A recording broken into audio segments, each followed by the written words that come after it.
Hey, my fallen ones, and welcome to another Shen Pe Uts Taa-Neter production.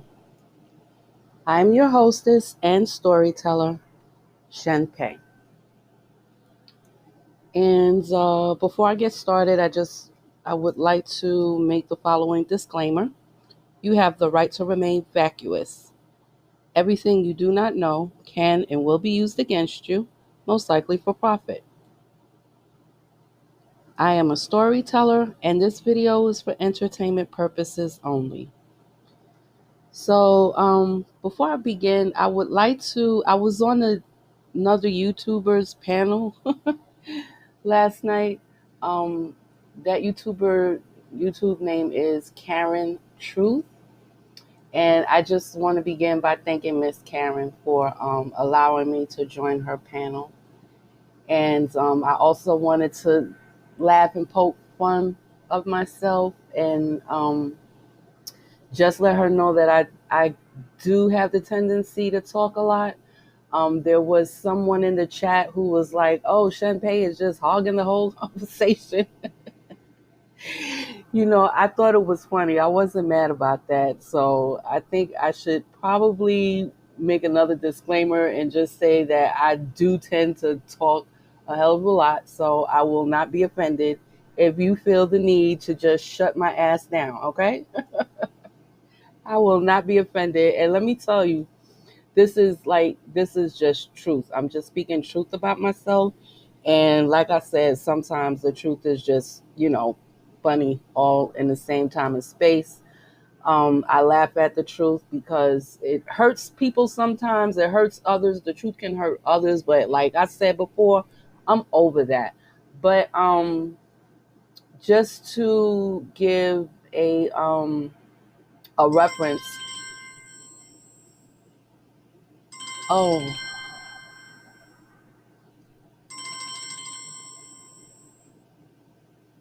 I'm sorry, y'all. Just to give a reference about me kind of running my mouth a lot. So my educational rap sheet from kindergarten all the way till 12th grade. When I was in the 12th grade and I was graduating that year on my way to college, my high school advisor showed me my entire rap sheet. In New York City, you go to school, I think you get report cards like 4 times a year. And the last quarter, the fourth quarter, it was always the same from every teacher. It was like, they put the comments on the back about, you being a student. And the comments on the back, I swear, from every teacher, it said, Shen Pe is a good student. She just talks too much. Okay, so I will not take offense if you feel the need to shut me down. And again, that was check out Miss Karen, Miss Karen's video, and her YouTube handle is Karen Truth, and she's an African woman. She's married with children, and she is divested. Okay, so I just wanted to come back and speak about the officer that was murdered by this G. Floyd indigent. And I think I really need for you, Black women, to understand the implications of this. Like, I really need for you to understand the implications of this because I'm a native New Yorker, born and bred in New York City. I was politically active in my youthful days. This is a political town, okay? And like, I really need you to understand the consequences that this significant impact is going to have. Okay. Like I said in my last video, NYPD is the elite police force, not only across the country, but like hands down in the entire world. I mean, they're Interpol, for Christ's sakes. They got CIA status and FBI status, all right? They are the elite police force. And when I tell you that police officers from other states came here to New York City to take the body of the murdered officer to the funeral home and also escort the other officer, Officer Mora, who is in critical condition. They escorted him from the Blackistani Hospital, which is Harlem Hospital, to the Better Hospital um, in the Village, New York University Hospital. Okay, so when I tell you that police officers from other states came to do this, I really need you to understand the implication of this. This is not just going to affect Black women living in New York City. It's going to affect Black women living across the United States because New York sets the precedent for everything that happens in this country. Okay? This is just horrible. I wanted to add today because there's been an update. The indigent who murdered the police officer, he passed away, or he's dead now. So the other officer, Mora, is still clinging to for his life, and we already know that Officer Rivera is homicided by the indigent that just passed away, or he died in the hospital, in Harlem Hospital. Okay. So there's been an update, and I just want to share some things with you because I really need for you to understand. I'm really not going to try to go too long with this, but I really need for you to understand the implications of this. So I'm going to play. I don't even care about the copyright because I need you to see the energy that's going on in this city right now. And like I said, Black women across the country is going to be a consequence of that. And I'm going to give you an update on that also.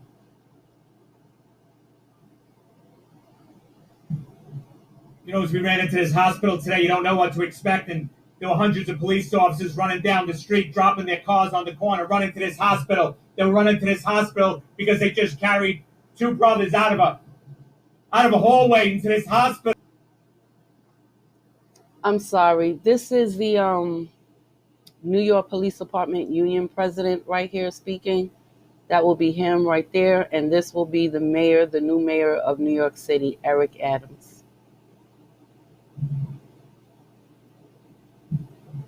You know, as we ran into this hospital today, you don't know what to expect. And there were hundreds of police officers running down the street, dropping their cars on the corner, running to this hospital. They were running to this hospital because they just carried two brothers out of a hallway into this hospital to try to save their lives. Hundreds and hundreds of police officers are standing here today because their hearts tell them they have to be here because they feel like they're alone. We got to end that here today. Our hearts are broken. We're in shock. Our knees are buckling. And we're angry because we've been here before. We're angry because we saw it coming. We're angry because we said it was going to happen and it happened again. So tonight, you know, these police officers aren't going to sleep. They're going to be out in the street. They're going to do what they need to do. The ones that go home are going to put their heads on their pillow and they're not going to sleep. And they're going to cry. Well, it's time the city cried with us, and we know they are. But you know what? We stand shoulder to shoulder by the tens of thousands to shoulder our brother. We carried our brother here. We'll shoulder him out this evening. We'll stand in the hallway and we'll pray for a family that's hoping their son, their husband, they come home. But it can't be just us. Yes, we will stand patch to patch and bury our brother. We will bow our heads in sadness. But we need you too. The streets can't just be full of New York City police officers at this funeral. The public has to come. The public has to send a message to anyone that dares to harm a New York City police officer. Not here, not now, not today, not to us. We're humbly asking you to come out and help us. Then when this is over, yes, a conversation, a real conversation, not like our heads are on backwards and we don't know what's going on. We need help. They need help. We need help. It's time to do it now. We're all looking to do it. Give us that help so we can help stop babies from being shot, stop the violence. The guns that are coming in, well, help us take them out of their belts so they never dare pull it again. You know what I'm saying? We all know what we need. It's right in front of us. So now we're going to unite.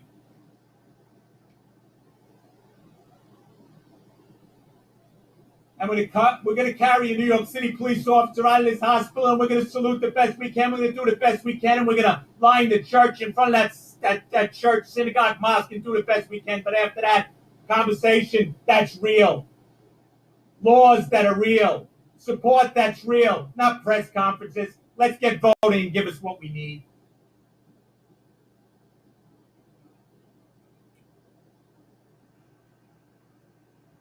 So that was the union president. And I want you to pay attention to all the code words and phrases that he used because, like I said, this mayor here, he used to be a police officer. And also, before he was elected into office as mayor, he was the borough president of Brooklyn. So he was Brooklyn borough's president while he ran for office. Now, I don't particularly like him, excuse me, personally, because when my youngest son was in his last year of high school, the the school counselors, the high school counselors, got him a job at the Borough Hall, Brooklyn Borough Hall, in this dude's office. And I don't like them because their staff fired my son, and they fired him for some real bullshit, talking about he can't, he's only there to just sit at the desk and do what, the little data entry, putting in people's voters' information in their little system. And even if he's finished all of his work, he's not to socialize or fraternize with any of the employees there, and it was like student employees that he was, socializing with. He know these students. They were all, from the same high school and different high schools that he knew. So yeah, they fired my baby, and I was so mad. I almost called them to curse boy. I almost did, but I didn't. His high school got him another job in the government, I think at the New York Public Library, and that worked out much better. It was a much better fit for him. I guess maybe he take after me. He liked to talk. You know what I'm saying? So that was a much better fit for him, because at that New York Public Library, he was like dealing with the pre-K children and kindergarten children, the after-school babies, and he would read to them. That's what he would do. That was his job. He would read to the babies. Yep. So that's why I don't particularly like this guy, and it's personal, okay? But the city, we've had white flight here, and we've had white flight beginning January 2020. And it's not because of the coronavirus, but they use it as an excuse, but it's basically because in December of 2019, the New York City Council and the New York State Legislature had passed a bill to let all the criminals out of Rikers Island, and to not give any bail to anybody, because their rationale was that these black people are being treated unfairly because they can't afford the bail that they're getting. And what they essentially did was stop the police from doing their job. Basically, this was before If I'm not mistaken, I'm not sure. This was in December 2019. So I'm thinking this was after the G Floyd uh, Black Lives Matters riots all over, because we had them too, and it was mainly black males and Jewish children or Jewish kids out here tearing shit up. Okay, that it is they were out here tearing shit up. All right, look, I'm just gonna keep it real. So if I get reprimanded, then it is what it is. But that's what was going on out here in New York City, y'all. I don't know about where you live, but I'm gonna tell you where I'm at and what was going on. Okay, so it was mainly black males and Jewish kids out here, college kids that were out here rioting and busting up the businesses, Saks Fifth Avenue, all of that. Boy, I tell you, it was a mess. So yeah, in December 2019, they made this bill. Then it went upstate. The Governor Cuomo at the time did not veto it. And, now that I look back on it and now that I'm speaking on it now, I think he already knew that it was a wrap, So he didn't even bother to veto that bill. He didn't even bother to veto it. He just let it pass, and that was that. So in January, they started letting out all the freaking criminals out of Rikers Island, and these are people who has been arrested for gun charges, assault charges, robbery charges with a weapon, like armed robbery charges. These were like the creme de la creme of the criminals. You know what I'm saying? Rape, murder. These people were let out of Rikers Island. Rikers Island is literally an island over there in Queens with a jail on it. Okay, so their only escape was like Alcatraz. They got to swim across that river. You know what I'm saying? But he let all them criminals out, and then they stopped giving bail, right? And then when that happened, the what was that organization? The Police Benevolent Association, right? The president of the Police Benevolent Association came out and spoke in code, basically telling NYPD officers to stand down, to like not police, because it doesn't make any sense if you're going to go and catch somebody from shooting a baby in the face, which just happened last week. A little 1-year-old baby in the hospital fighting for her life because she got shot in the face. You know what I'm saying? By a G Floyd indention. Okay. So the PBA president was like, stand down. He told it was like all in code. I mean, I get this, right?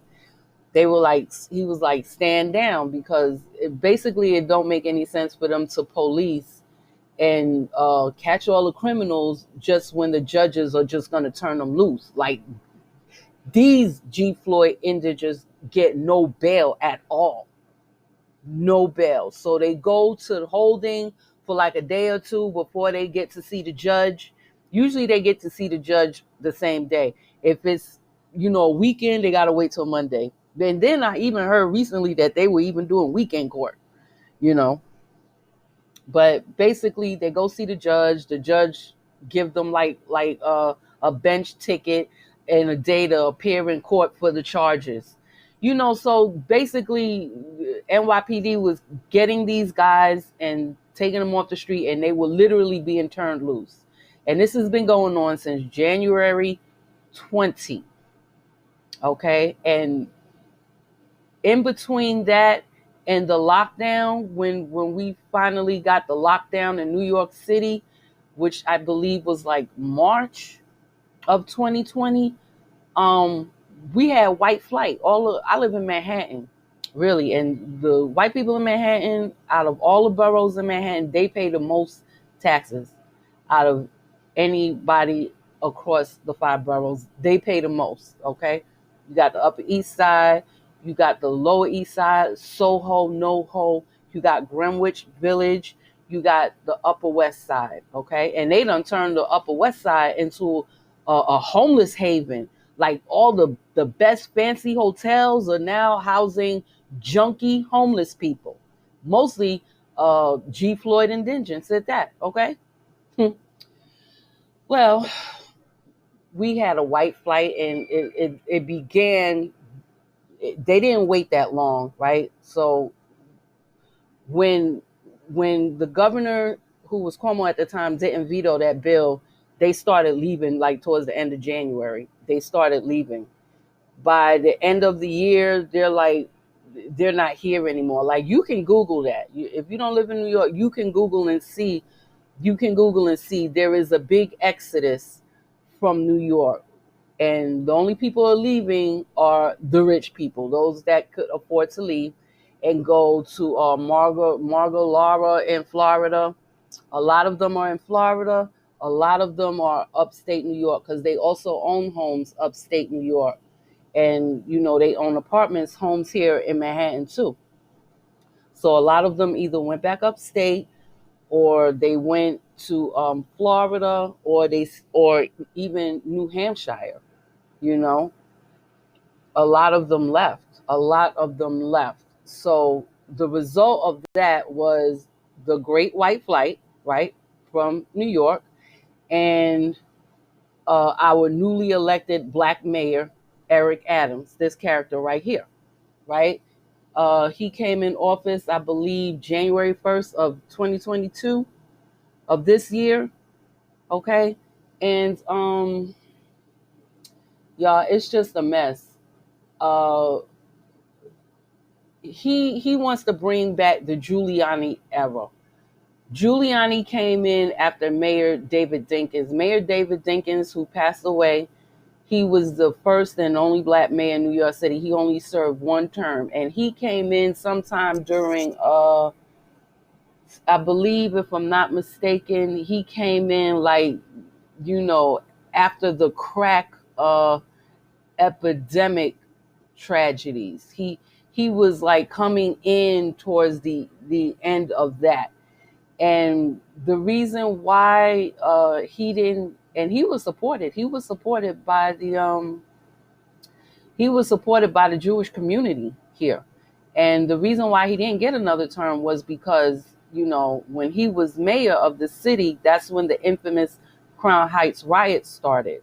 And that was when he basically he didn't reprimand any, and it was mostly youth out here rioting. I remember that like it was yesterday. I was still a student at Medgar Evers College when this had happened, and it was mostly the youth. And when I say the youth, I'm talking about it was mostly black males or male blacks. Like they were young, like between like 12 and um, and 16 or 18 years old. This is around the same time where these young black males had gotten arrested for uh, uh, stabbing a Jewish guy. Right, this happened like right after the riots, around the same time, and the city was like it was a mess. And those boys, of course, got arrested and was given, I guess, life imprisonment for stabbing. It was, I think, about three of them that stabbed this young Jewish boy to death. And as far as the riots were concerned, like the city was on fire. Now, I'm going to tell you, Mayor David Dinkins pretty much told NYPD to stand down. Like the police wasn't out there busting heads or nothing like that. The youth was out there. They wasn't like destroying businesses and the typical G. Floyd type riot. They wasn't destroying businesses, burning businesses. What they were doing though, they were burning police cars. They were throwing them over, like they were throwing over police vans, tipping them over on their sides, and throwing like fire with garbage cans with fire inside. And I'm telling you, it was they were burning police cars out here. That's basically what they were out here burning and destroying, the police cars. And I'm telling you, the officers, they had like tape on the glass of, or the windshields and the windows of their police cars and their police vans, but none of them were in it. None of them were in it. They were actually outside, and they were pretty much, they were standing down. They wasn't, I mean, we had helicopters out here and everything, but they would like get like a few and they got arrested, but it was like it, all of them got out like the next day, anybody who did. And I'm saying that the riots started because there was some immigrant black children playing on the sidewalk, and a Jewish person who was drunk was driving a car and ran it onto the sidewalk, literally on top of the children, pinning them down, and they were black. And that was mostly a Crown Heights at that point. It was an immigrant community. It was a Jewish and a black immigrant community, and that's where my immigrant father side of the family lived, in Crown Heights. So it was mostly that. It was a large immigrant. As a matter of fact, when you look on the voting census for New York, that's the largest. Crown Heights and like Central Brooklyn is considered Central Brooklyn, for voting political purposes. It is the largest black immigrant voting. It has the largest black immigrant voters, and they do vote in block. They do vote in block. Okay, they vote every election. They vote every election. Okay, so what had happened was the Jewish man was drunk, and he ran over these black children who were immigrants who were playing on the sidewalk. The car literally went on the sidewalk, pinned the children under the car, and and the people who was out there, they didn't like attack the man. What they were trying to do was lift the car up so someone else can get the children from up underneath that car, right? And then they also called the police, and they I think he was trying to run, but the people that were there stopped him from running. They kept him there waiting for the police to come, right? Like, they didn't touch, like, in terms of being violent towards this man, they didn't do that. They literally waited. So police came first, and then after police came, the ambulance came, but the ambulance did not come for the children. They came for this Jewish man who was drunk, who just murdered 2 children, right? And he wasn't even hurt, right? But I'm going to tell you, the ambulance that did come, it was a Jewish ambulance. It wasn't a city ambulance. And if you're not a part of their community, you do not ride in their ambulance, okay? Here in New York, they have their own ambulance service. They have their own security services and all of that. And they do not play. Like, they even offer classes in their neighborhoods and communities to get people to get their EMS license so they can drive their ambulance cars and trucks. Real talk. Real talk. And they even try to get women to do it also, because like, the men are not allowed to doctor on the women. It got to be like women doing it. So at one point they was doing a drive where they were trying to get women involved in the ambulance, and getting their EMS so they can drive the Jewish community's ambulance. Yeah, I'm telling y'all. So when their ambulance came and picked up the Jewish guy, that's when the rioting started, because the police, I think, actually let him go. And that's when all fucking hell broke loose. And I'm going to tell you, that same dude that killed those young children, was never tried for murder and was never extradited. He went to, I believe it was the same day he flew to Israel, either the same or the next day. They never prosecuted them. They never extradited him, and all hell broke loose. And that was the cause of the riots, the infamous Crown Heights riots in Brooklyn, New York. That was why it happened. That was why it happened. And to this day, even though those three black males got sentenced to life imprisonment for stabbing up the Jew boy in retaliation to what had happened. That was retaliation, and they were young. They were like they were like 14, 15, and 16 years old doing this. And I think the Jew boy that they murdered was also like 14, 15, or 16 years old. I think it was two of them. One of them got seriously hurt and the other one got murdered, right? So with that being said, I just want you to know, I think I just had to give that background. Mayor Dinkins told NYPD to stand down and not bash nobody's heads in.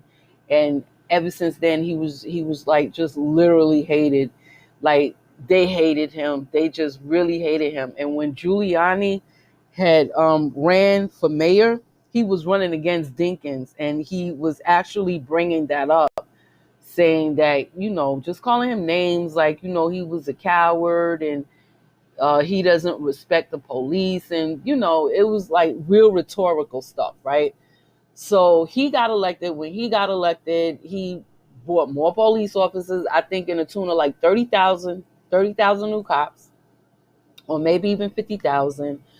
I think he was a little extreme with trying to arrest and ticket people for jaywalking. I think that was like a little extreme because, like I said, I'm a native New Yorker, and jaywalking is the culture here. It's like the culture. Like police don't stop you for jaywalking. Like people jaywalk in front of police cars. It's the culture here. It's like that's how we live. We just freaking jaywalk. Okay, that's what we do. But he was like really extreme. He was like, no more jaywalking. I'm going to give you a ticket, a fine, and you will have to pay. And there was this one white lady who got famous. She got her face on the front page of the New York Post, New York Times, and New York Daily News, because she was the first person in New York to get a ticket for jaywalking.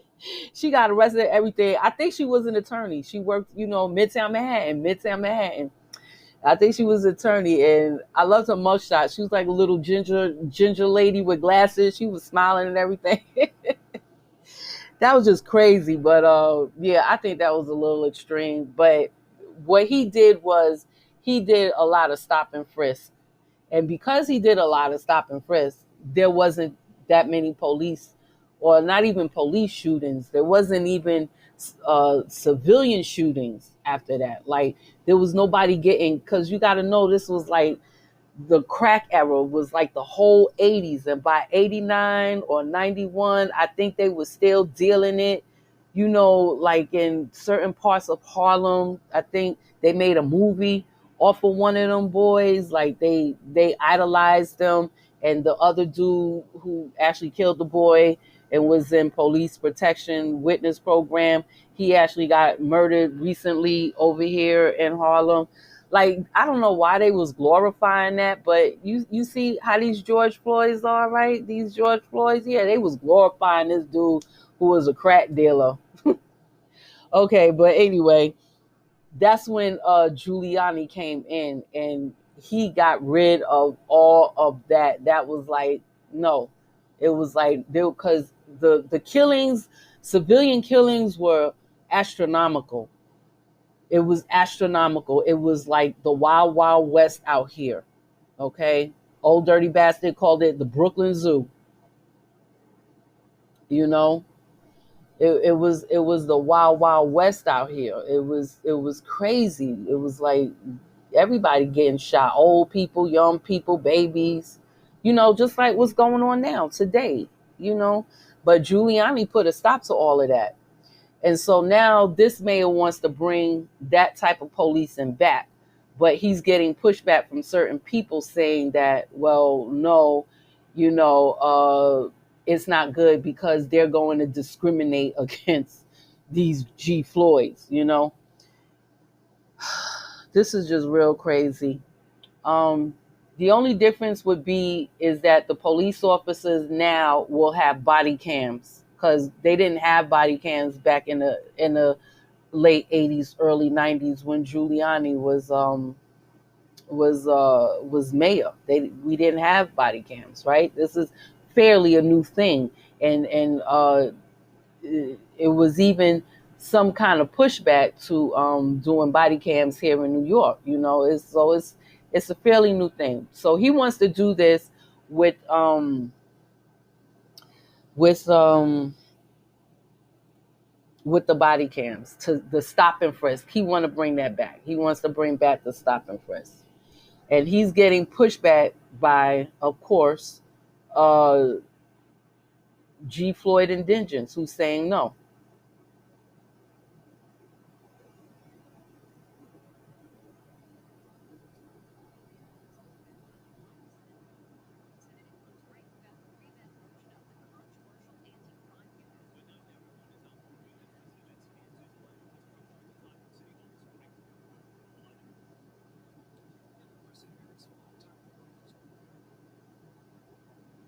Will only unfairly target some individuals here in the city, but the mayor himself is standing firm on his approach.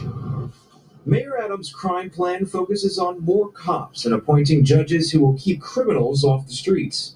We will not surrender our city to the violent few. We won't go back to the bad old days. The mayor's plan is expected to put plainclothes neighborhood safety units on the streets in 30 precincts where 80% of gun violence occurs. They'll be up and going in 3 weeks, and they will be outfitted with body cameras to deter abuses, increase patrol strength by taking officers off desk duty, attempt to stop guns coming into New York City by bus or train with stop checks at entry points, including train and bus stations in New York and New Jersey, increase the size of the gun suppression unit, use new technology to identify suspects carrying weapons, and expand the partnership between the NYPD and state police.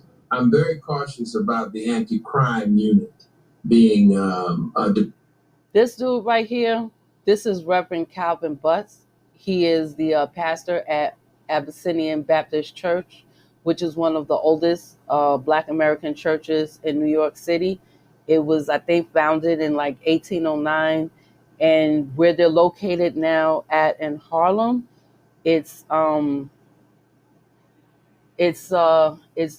was built, I think, in like 1848 or 19, something like that. I don't know, but they've been around since 1809, right? So I think this is one of the dudes that like to go off on the authority that he marched with King, but I'm telling you, he ain't about shit. This man is not about shit. And yes, I'm saying that. I remember back in my youthful days when I was a student, a student leader at Medgar Evers College. He used to just try to draw off of our energy of the student unions. That's what he did to gain himself momentum. You understand what I'm saying? So I don't like him. He's I'm not even going to say he's an Uncle Tom. He's a G. Floyd indigent.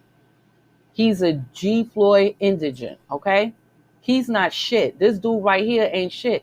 He talking about no, we don't need aggressive because African American, but he's not doing anything with his church in Harlem where people are getting murdered at and everything. I mean, he is not doing anything but collecting money every Sunday at his goddamn collection plate. And a lot of the Black and Puerto Rican or Latino politicians in New York City, they use him also to gain momentum during election time for votes.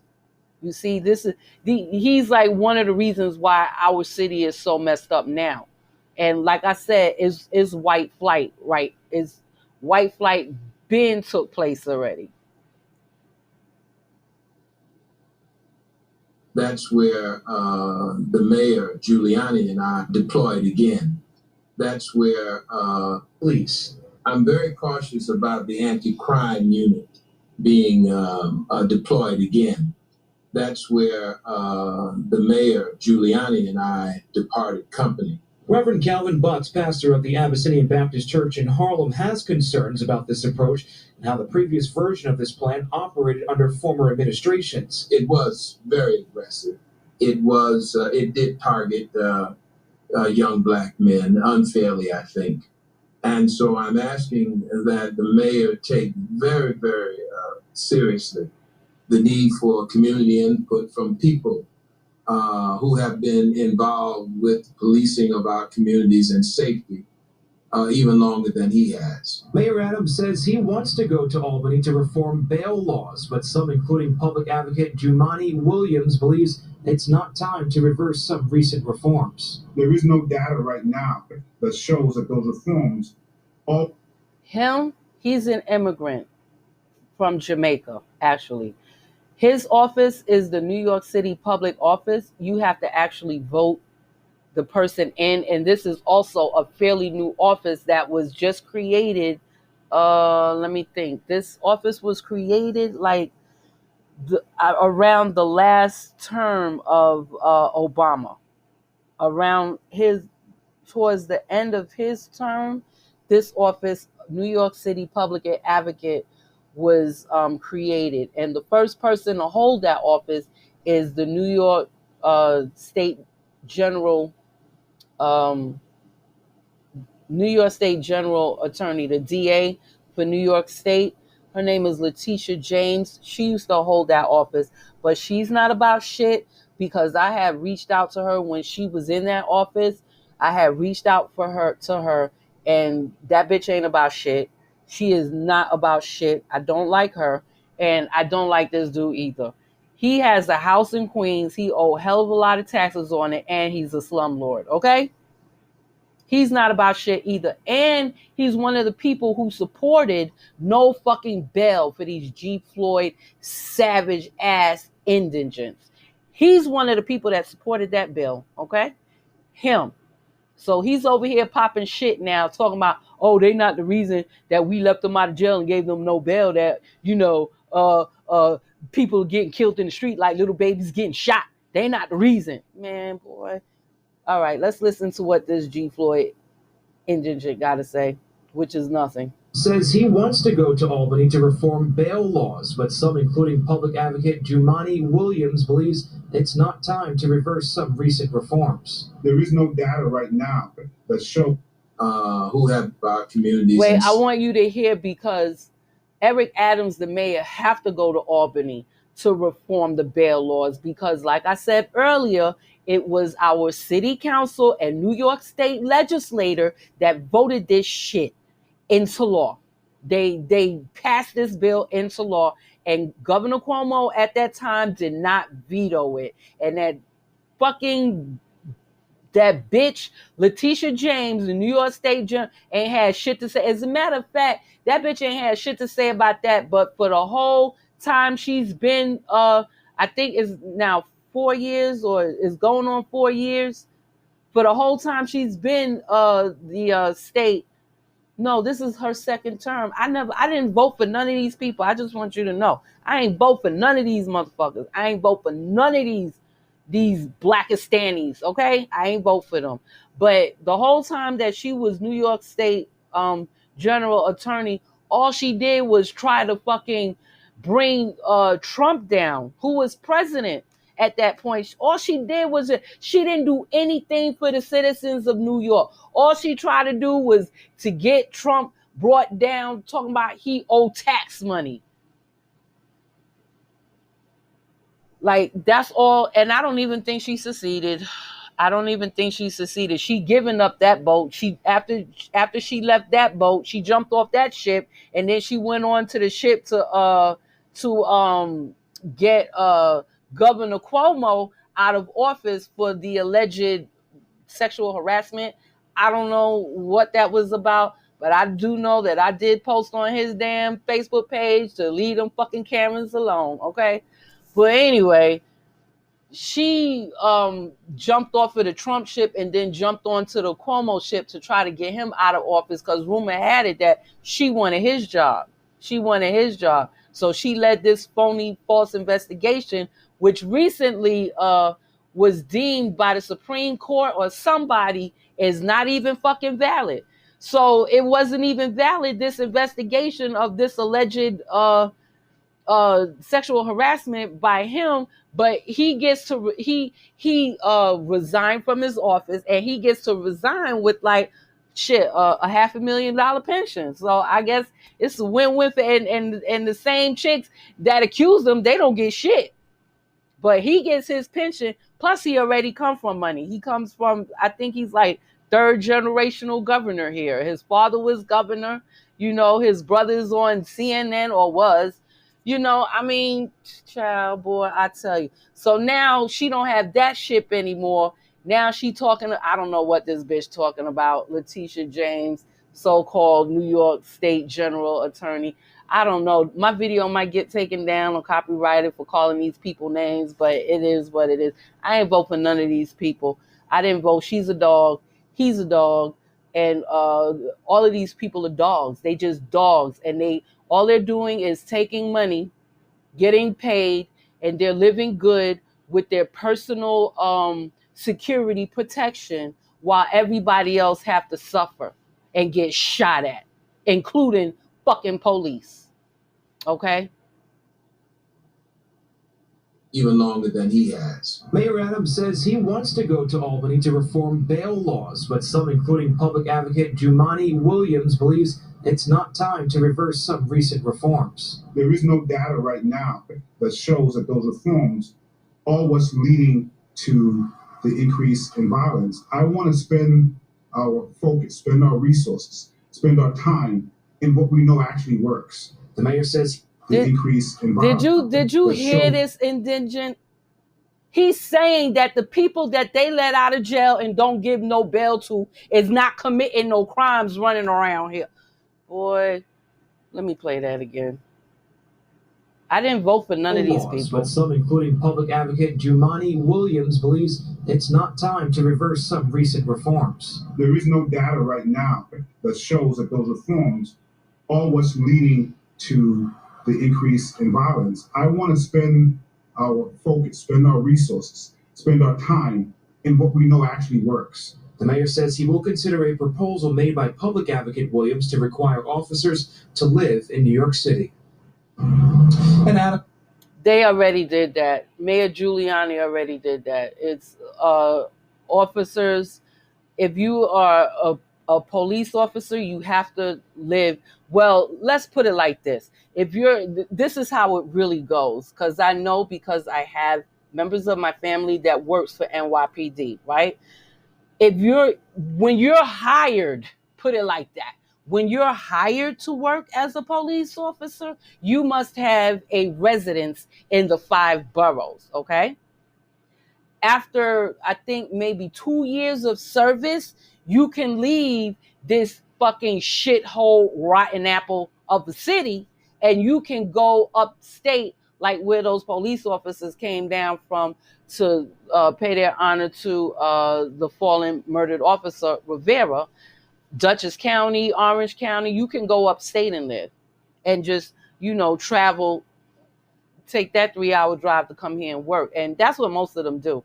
Because who wants to live around a bunch of fucking savages? Like, who wants to do that? Who wants to live around a bunch of fucking savages? Who wants to do that? Nobody wants to do that. Nobody wants to live around any fucking savage. I know I don't. And I don't blame them for not wanting to live here, because I don't even want to be here anymore. So let me just. So I don't want to be like rambling here, but I really need for you to understand the implications of this tragedy here, and the impact that it will have on Black women across the country. I don't care if you're not living in an urban area. I mean, if you're not attached, like I said in my last video, if you're not attached to a man in an interracial relationship that can actually get you out of Blackistan, you really have to be careful. You have to be like, you're not going to be able to call police on G. Floyd indigents anymore, because you need to understand that this savage right here, this savage right here was somebody's son. Okay, this savage was somebody's son, and the mother of the savage called police for a DV issue. And if you ask me, I don't know, but they're investigating.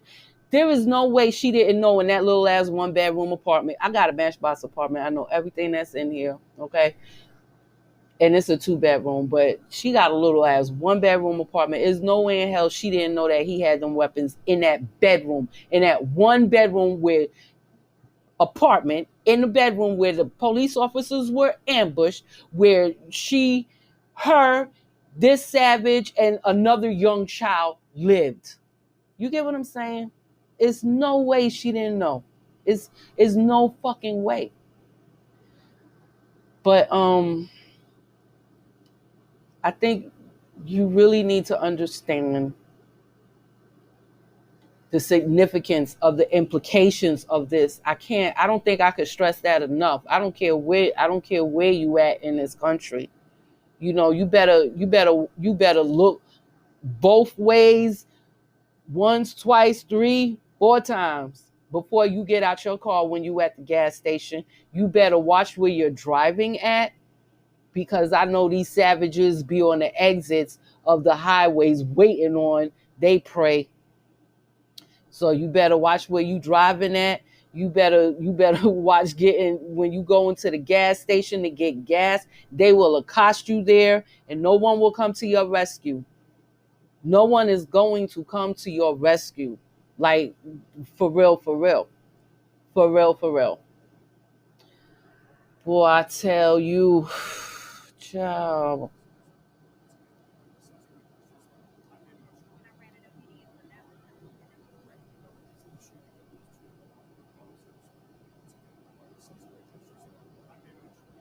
In for Natalie Pasquarello, the NYPD announcing within the last hour that LaShawn McNeil has died. He was accused of shooting the 2 officers.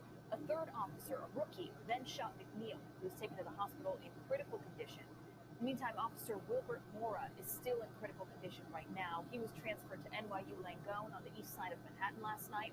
There was a sea of blue there waiting for him, fellow officers saluting Officer Mora as the ambulance arrived. In recent weeks, it's been especially dangerous for citizens and cops alike. In particular, 5 NYPD officers have been shot in just 3 weeks. So within the last 90 minutes, Mayor Adams outlined his plan to try to stop the gun violence in the city. It's called the Blueprint to End Gun Violence. We'll explain what it includes in just a couple of minutes. But first, we do want to get to News 4's Mark Santia, who is live in Mark. And David, Officer Jason Rivera called Inwood home. Today, there is profound grief in this neighborhood as so many people remember the kid who always wanted to be a cop. Flames flicker in a growing memorial here in Manhattan. Prayers and disbelief as family, friends, and co-workers struggle with the loss of 22-year-old Jason Rivera. Like a family. I miss him a lot. I still believe. Everybody, like all the customers ask for him on the phone every time he rings. I want to talk to Jason. Jose Torres fondly remembers Rivera. The 2 worked side by side here at Inwood Pharmacy when Jason was a teenager. A few years ago, co-workers surprised Jason with a birthday cake as he worked the register.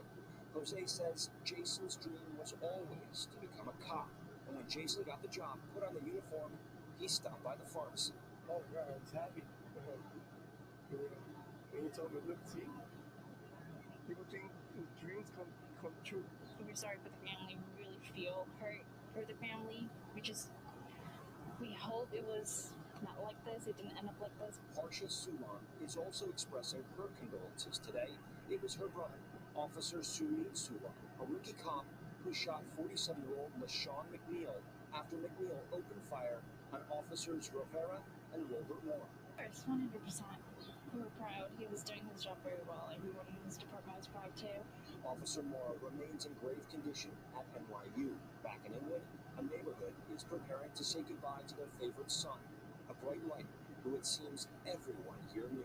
I still believe it's today. Feels like a dream. Officer Rivera's funeral is scheduled for this Friday at St. Patrick's Cathedral. In Inwood, I'm Mark Santia, News 4 New York. Okay, so did you hear that his funeral is going to be at St. Patrick's Cathedral? That's the one of the oldest Irish American churches here in New York City. Let me tell you something. It's a Catholic church, and it's like, I hate to say it, but like not everyone gets to have their funeral and wake at St. Patrick's Cathedral. So if you have your funeral and wake at St. Patrick's Cathedral, you have to be a very special person. Okay. All right. I think it was about 5. I'm not sure the number, but the number of, anyway, I just want you to Google search St. Patrick's Cathedral. Please. Just Google search that. Like, no one, like, you have to be very, and apparently, according to all the reports, this young man was very special. He lived in the neighborhood that he policed at. He wanted to do that. He wanted to police. He wanted to help people, and look what happens to him. Look what happens to him. Different patches, and we saw all the officers here. There's probably about 100 officers here from all throughout the Hudson Valley. We're standing shoulder to shoulder, patch by patch, but we're all part of the same family. It happened.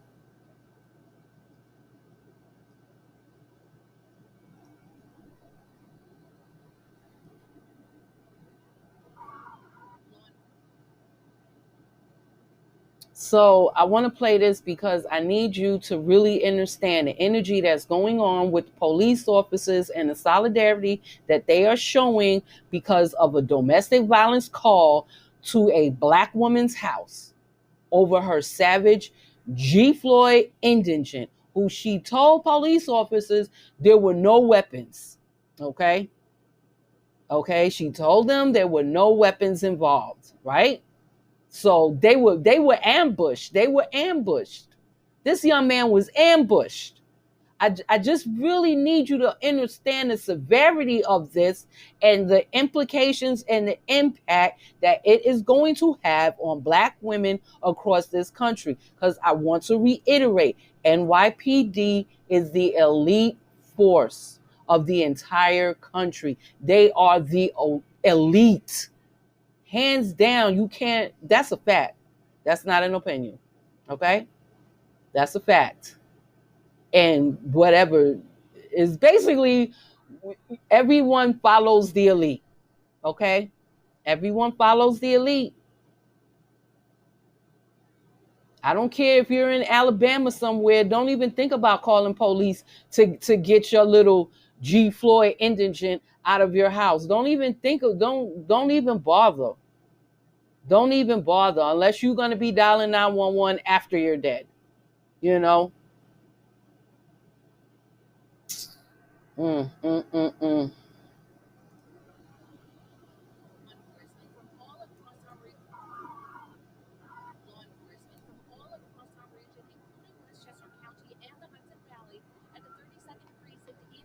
This Sunday, paying their respects with food, drinks, and any support they can. All of them bonded together by that blue line. It's very important that we do something like this because the community needs to know that although we all wear different patches and we saw all the officers here, there's probably about 100 officers here from all throughout the Hudson Valley, that we're standing shoulder to shoulder, patch by patch, but we're all part of the same family. It happened right after Officer Jason Rivera's body was taken to Riverdale Funeral Home. Hundreds of first responders saluted. And I just want to reiterate, they are all part of the same family all across this country. Y'all better pay attention. Pay attention. Because this is not your typical G. Floyd indigent police case being a dusty. This is going to impact you, black women. I'm telling you. Enforcement from all across our region, including Westchester County and the Hudson Valley, and the 32nd Precinct in Harlem this Sunday, paying their respects with food, drinks, and any support they can. All of them bonded together by that blue line. It's very important that we do something like this because the community needs to know that although we all wear different patches and you saw all the officers here, there's probably about 100 officers here from all throughout the Hudson Valley, that we're standing shoulder to shoulder, patch by patch, but we're all part of the same family. It happened right after Officer Jason Rivera's body was taken to Riverdale Funeral Home. Hundreds of first responders saluted, and these heartbreaking words from his brother in the middle of it all. Officer Rivera's family were immigrants to the U.S., and the 22-year-old was the first among them to wear an NYPD badge. In this letter to the Academy on why he wanted to become a cop, he wrote he wanted to help better the relationship between the community and police. He used to work at a local pharmacy here. He used to go to the church. She used to see him at the church. He comes from a very big family. This as his partner, Officer Wilbert Mora, continues to fight for his life, undergoing more surgeries for swelling in his brain after he too was shot Friday night. Back at the precinct where a bunting ceremony also took place this morning, the American flag is at half staff. People have been lighting candles and leaving flowers all day, including this NYPD mom. This is the fourth. We just came into one person this city. One is the same age as the officer. So I can relate. That nightmare, the desperation as a mother that I feel.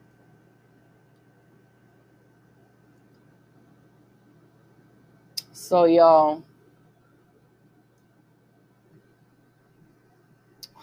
this is, I cannot express enough how this is going to negatively impact black women. I can't stress it enough. He is going to have his wake tomorrow is going to be his wake. Officer Jason Rivera, the one who was homicided by the G. Floyd indigent whose mother called for him to get homicided. His wake is going to be tomorrow at St. Patrick's Cathedral. I want y'all to Google search St. Patrick's Cathedral because I'm not going to go do a history about that, okay? Google search that. It's a very significant church here in this city. They have like legal standing, so to speak. Like whatever the Archdiocese of New York says goes. You know, like, oh, jeez, I can't tell you.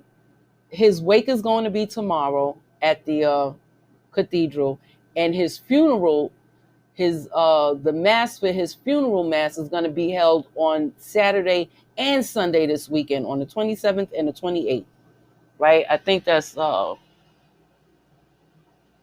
they said the 27th and the 28th, but there's no telling. I know it's going to be sometime this weekend, but his wake is tomorrow and the funeral is going to be this weekend. Both are going to be held at St. Patrick's Cathedral, the wake and the funeral. And I really need you to Google search that. Now, I just want to give you some updated information, right? Mainly about this mother of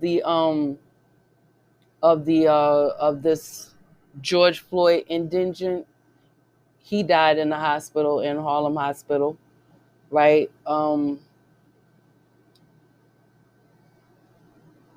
They were shot. Okay, I want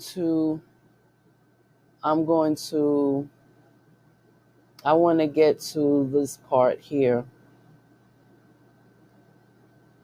Okay, I want to get to NYPD shooting timeline of events. The call for a domestic disturbance came in around 6:15 p.m. from an apartment on West 135th Street between Malcolm X Boulevard and Adam Clayton Powell Jr. Boulevard near Harlem Hospital.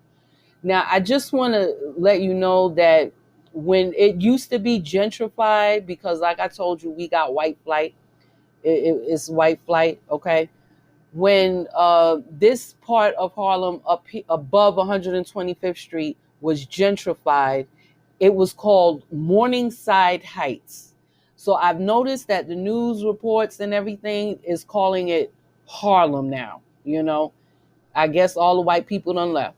And I'm just basing it on that because I keep hearing them call it Harlem, but I know it as Morningside Heights because it was gentrified. It was gentrified back in the Giuliani days. That's when it became gentrified, actually. So now they call it Harlem now because, it's no longer gentrified, right? So let me continue. According to senior NYPD official with direct knowledge of the investigation, McNeil had been living with his mother since November, after she brought him to New York from Baltimore to help her with another child who was unwell. Okay, this is the one that I'm assuming is a foster child so she could pay her rent. She's supposed to be a CO, but I'm guessing maybe she can't work because, well, I know the COs were on strike from Rikers Island. I know they were on strike because they didn't want to take the jab. So they've been on strike for several months now. For several months they've been on strike, and a lot of them also been sick with the the coronavirus. But so she's a CEO, so I'm guessing that she was not working at the moment, whatever they're dealing with whatever they're dealing with. But I'm sure it's because of that coronavirus thing, because that what was going on. And I'm speculating that this child is her foster child. It could be a family relative, that because they do that a lot here in New York City. You could foster a family relative's foster child or child, like a cousin, uncle, somebody, like a relative. You can foster them if they're a child between certain ages, right? And you get paid. You could look. I got an aunt that paid her mortgage off the fostering her own grandchildren. I think she had like 1, 2, 3. I think she had 3 of them, 3 or 4 of them. So yeah, she fostered them all the way up until they was 18, and they rushed to get up out of there. I think they went to the military or something like that. But she paid her mortgage, a brownstone that she got. She paid her mortgage off by fostering children. So I'm telling you, in New York City, you get paid for that, okay? And they were her own grandchildren that she got paid for, okay?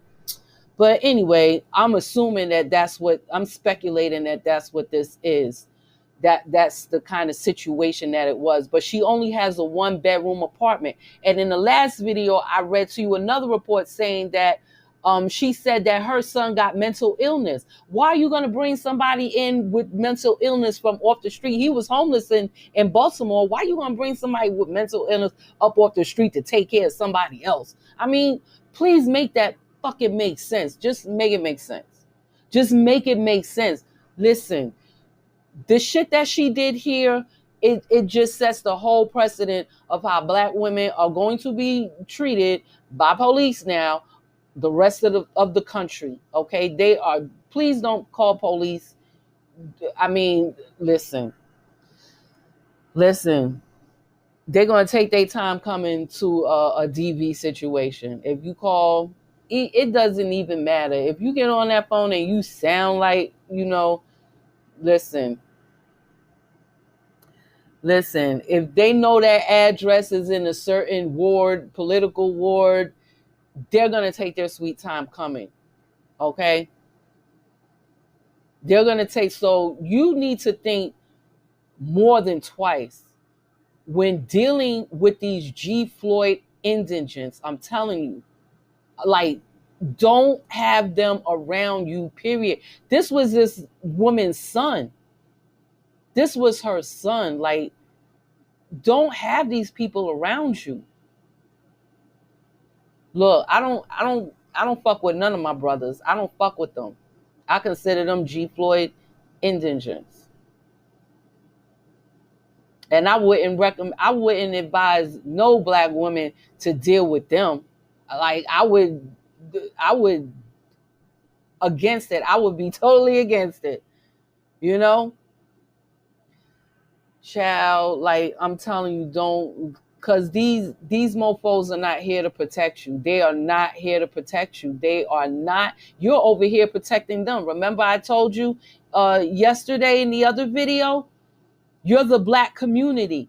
And they're costing you $50 billion in income every year. They're costing you. You're the black women. This is cold. Black women, you are the black community. You are the black community. Like, come on, seriously. So she calls this nigga in from Baltimore to help her with another child who is unwell, right? It says here he has a history of paranoia and was involved in anti-government groups in Maryland, probably them Hebrew Israelites. Official, because you know they on the FBI watch list. Them Hebrew Israelites, so that's why when they was in the woods with guns talking about they just exercising their gun rights, it was a whole bunch of police officers like, yeah, whatever, nigga. Just drop that shit and let's go. At least they ain't get shot by police. But them police wasn't having it. They on the FBI watch list. So anyway, to continue, he was involved in anti-government groups in Maryland. Officials familiar with the investigation said that embrace of conspiracy theories only deepened once he moved to Harlem, the official said, and he tried to convert others in his family to his point of view. Oh my God. She knew he was crazy. She already knew. She brought this nigga up out the motherfucking street from fucking Maryland to come live in her tiny 1-bedroom apartment with her. And I'm telling you, these apartments in New York City, they're matchbox apartments. Unless you got a duplex somewhere, these apartments are matchbox, okay? Matchbox, I'm telling you. Child, unless you got a duplex or you live in one of those pre-war buildings. Those are the only ones that are very, very large apartments, the pre-war buildings, okay? And those are the old apartments. Boy, I tell you. So he trying to convince others to his point of view. 3 responding officers spoke with the mother who called regarding a fight she had with her son, according to police. According to the official, the fight was strictly verbal and not physical in nature. I don't believe that. It would not likely have led to anything more than a written report. I don't believe it wasn't physical in nature. I don't believe that. Because when the police came, he was already locked up inside the bedroom. And she told him that he was calling police.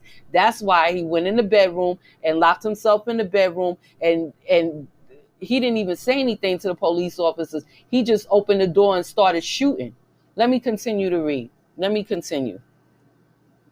McNeil's mother and the other son briefly talked with officers in the front of the 1-bedroom apartment, police said. So they was in the living room with one of the officers.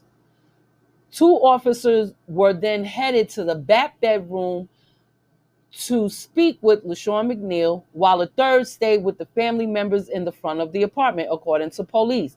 The bedroom was located down a long, narrow hallway about 30 feet from the front living room where the officers entered, police said.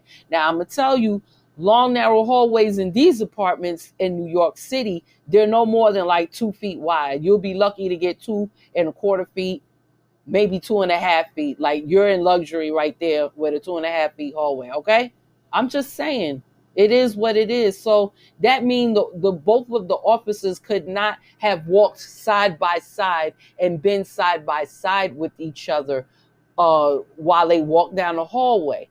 You understand what I'm saying? It had to be one in front of the other or one behind the other, however you want to look at it. So the bedroom was located down a long, narrow hallway, 30 feet from the front living room where the officers entered, police say. As the officers approached, the door swung open and the suspect, McNeil, opened fire. He didn't even give him a chance. He knew that they were coming. She told him. And he just waited and thought he was going to shoot his way out.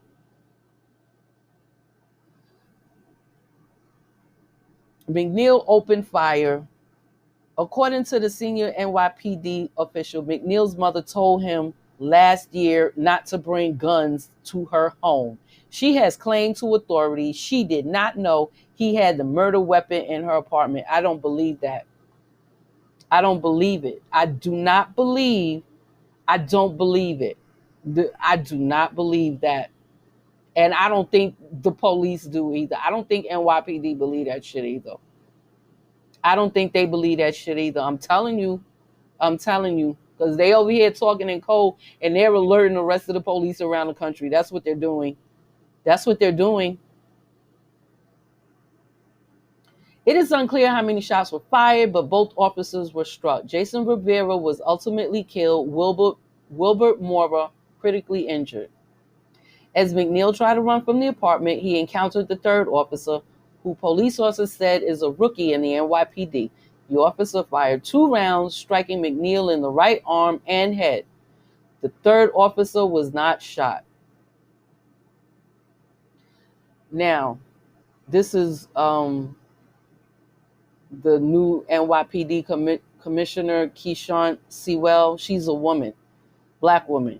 The 3 officers who arrived at that scene were doing a job. They came to answer a call for service every single day. They were listening to a mother who called needing help for her son. You see this?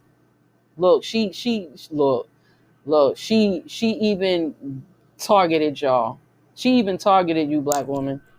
They were listening to a mother who called needing help for her son. NYPD Commissioner Keyshawn Sewell says she black, and I believe she an immigrant.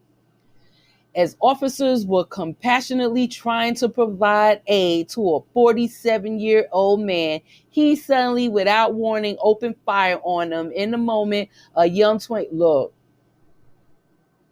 child, she said that like, in the moment, a young 22-old life was taken and another forever altered. Boy, I tell you. A Glock 45 with an extended magazine that holds up to 40 additional rounds were recovered at the scene. Police say the gun was stolen in Baltimore in 2017.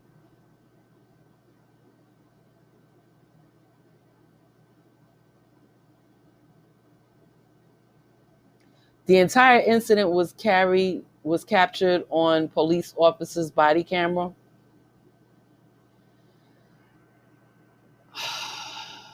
I want to read what we know about the gunman. The man who allegedly pulled he pulled the trigger. It ain't no fucking allegedly. The man who pulled the trigger, killing 1 officer and leaving another critically injured, has a few minor arrest records in his past across 3 fucking states. LaShawn McNeil of Allentown, Pennsylvania, was arrested for narcotics in New York City in 2003, for which he was still on probation. He also has 4 arrest records outside of New York City. McNeil was arrested in South Carolina for unlawful possession of a weapon in 1998.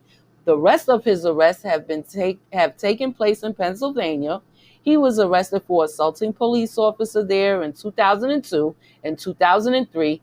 He was nabbed on a felony drug charge as well as a misdemeanor narcotics charge. It is not immediately clear why McNeil was at the apartment or if he had been staying there. He remains in a critical condition in Harlem. This was supposed to be updated. Let me see. Because he died. This is today, January 25th, but it was published on 24th and updated on 25th. He died. He's dead now. But I'm interested in why they saying it's not clear why it's not immediately clear why he was at the apartment or if he had been staying there. So they don't even know if he was really even staying there, which is telling me that they don't believe what this woman is saying either. That's why all of these police officers is out here like this. That's why we have police officers from different states coming to, and they'll be at his wake tomorrow, and they'll also be at his funeral at St. Patrick's Cathedral. They'll be there too. So Manhattan is going to be shut down tomorrow for his wake and on the weekend for his funeral. It's going to be shut down. Don't drive out here. Don't drive out here. It's going to be shut down. You might as well just stay home. So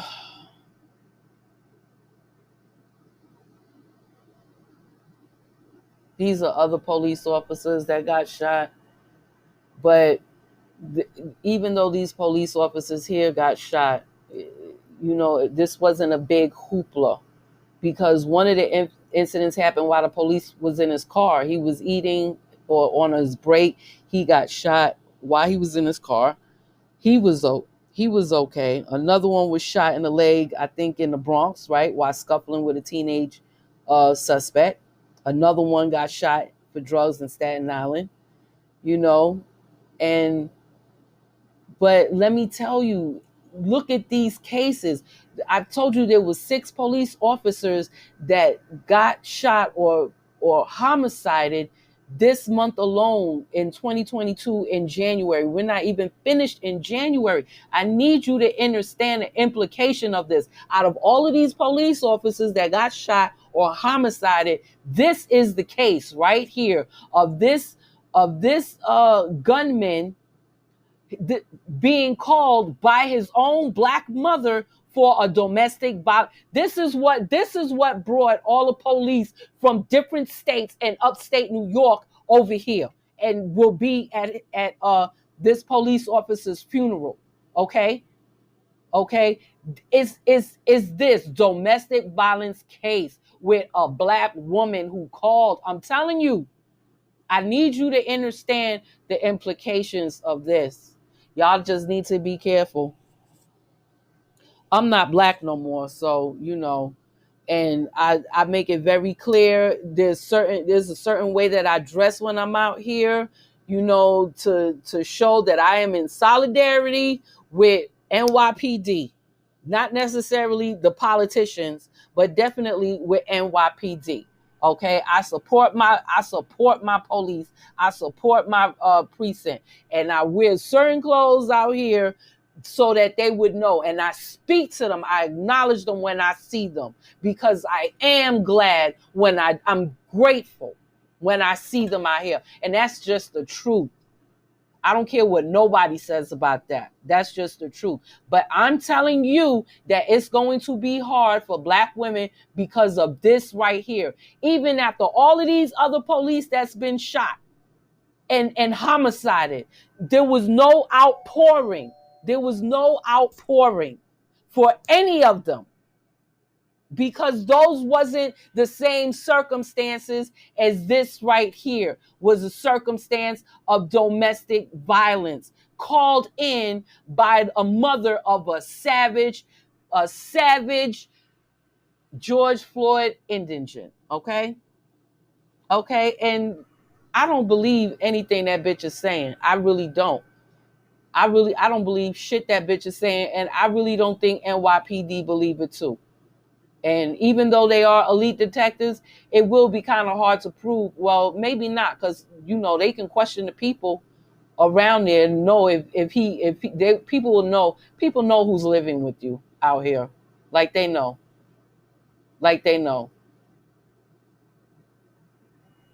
So he had this 45 Glock that he illegal weapon that he killed them with, which is this. And he had another one under the bed. He had another weapon under the bed. It was a AR, I think they said. It was this one. This was under the mattress. It was under the mattress. The AR-15 was under the mattress. He didn't even pull that out. He had this in his hand waiting on police so he could open the door. He thought he was going to shoot those police and run out of that apartment. That's what he thought. And she told him they were coming. She knew this savage was a savage. She gave birth to it. He was homeless, 47 years old, and fucking, like, really? You bring a mentally ill man who suffers from paranoia to your apartment to take care of a young child, a young boy? Why would you even want a nigga like what the fuck? Like, yo, let me tell you something. This is bad, and I can't stress it anymore. I just need you to be aware, black woman. That this is just more than a Dusty shooting a cop. This is just more than what you call a Dusty shooting and murdering a cop. I'm telling you, this man is going to have his wake and funeral at St. Patrick's Cathedral. I need you to Google search, because nobody gets their mass and their funeral at St. Patrick's Cathedral, okay? Nobody gets their mass and funeral at St. Patrick's Cathedral, all right? And when a cop get homicided, police from all the boroughs and all the other states and upstate New York do not come down and pay homage to a fallen officer. It's only because of the circumstance, which was domestic violence. You know, listen, boy, I don't know. I think I've been rambling too long. So I'm just going to get off of here, and I'm just going to get off of here with the warning. Just be careful. Be careful. Because these G. Floyd indigents now know that nobody is coming to your rescue. Already they're not here protecting you. So they know not even police gonna do it now. I'm telling you, not even police is not gonna do it. They're not gonna protect you either. So because of that, they're going to, they're just going to be the G. Floyd indigents that they are, and now they got a free pass. Because they know that you're going to still continue to fuck with them. They know that you're going to continue to fuck with them. Oh, boy. I'm telling you, be careful when you out here. Be careful when you have to stop at a gas station. Try not to. It don't matter what time of the day, because they're emboldened to get you at 8:30 in the morning, just like they are emboldened to get you at 3:30 in the morning when you coming from the club, or 10 o'clock at night. Like, it doesn't matter what time of the day it is. You have to watch your back. Seriously. You got to watch your front, back, and your side. Seriously, I'm telling you. Boy, I tell you, this is so bad. This is just so bad. But I'm out of here. I'm disgusted with this. I'm very disgusted. I'm so fucking disgusted, because nothing like this has ever happened before. And I know it's because of this domestic violence situation, a black woman calling in a domestic situation with a G. Floyd indigent. I'm telling you, this is setting the precedent for the rest of the country. It's setting, they're talking in code and they're speaking to each other. They are all, no matter what, you heard what he said, no matter what patches you have on, we are all family. No matter what patch you have on. You can have on a patch from Pennsylvania. It don't matter. So now, boy, I tell you, let me just stop running. I'm just rambling now.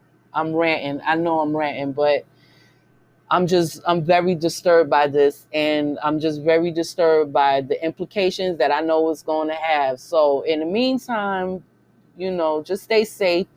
And I know I'm going to see all through my feed, all of these black women continuously getting murdered by these G. Floyd indigents.